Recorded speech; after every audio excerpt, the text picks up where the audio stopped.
এখানে তো বল্টু পেট্রোল পাম্পে আসে বল্টুর গাড়িতে পেট্রোল ভরানোর জন্য।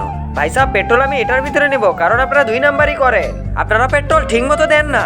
ভাই সাহেব আপনি ভুল ভাবতেছেন, আমাদের এখানে কোনো 2 নাম্বারই হয় না, আপনি নিশ্চিন্তে নিতে পারেন। না ভাই সাহেব না, আমি তো আপনার কথা শুনবো না, আমি পেট্রোল এটার ভিতরেই নেব।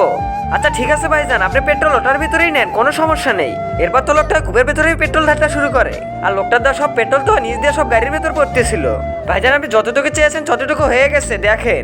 এটা বলে লোকটি ওইদিকে হতে তো বল্টুর কূপের পেছনে একটা সুইংগাম লাগিয়ে দেয়। আরে এই তো আমার কাজ হয়ে গেছে।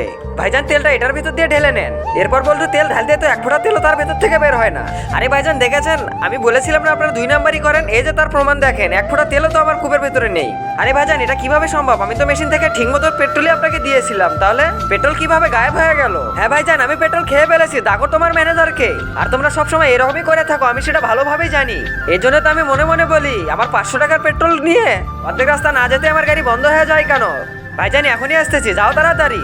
তারপর কি হলো দেখার আগে বন্ধুরা, মাকে তো আমরা সবাই ভালোবাসি, আজকে দেখতে চাই সেই মাকে ভালোবেসে কে কে ভিডিওতে লাইক দিয়ে চ্যানেলটি সাবস্ক্রাইব করে দেয়। আসলে আজকে আমি দেখতে চাই তুমি তোমার মাকে কতটা ভালোবাসো। আর হ্যাঁ কমেন্ট বক্সে অবশ্যই আই লাভ ইউ মা লিখে যাবে। আরে ম্যানেজার সাহেব আমাদের পাম্পে তো গড়বড় হয়ে গেছে, কি হলো আবার?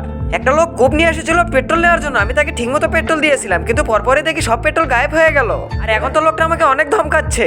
আরে কি বলিস ঝন্টু, এটা কিভাবে সম্ভব হতে পারে? আরে ম্যানেজার সাহেব তাড়াতাড়ি চলুন, না হলে আমাদের পাম্পটা বন্ধ করে দেবে লোকটা। তাহলে বিষয়টা ভালোভাবে দেখতে হবে। ঝন্টু আমরা কি আগে সিসি ক্যামেরা ভালো করে দেখি, তারপর লোকটার কাছে যাব, চল আমার সাথে।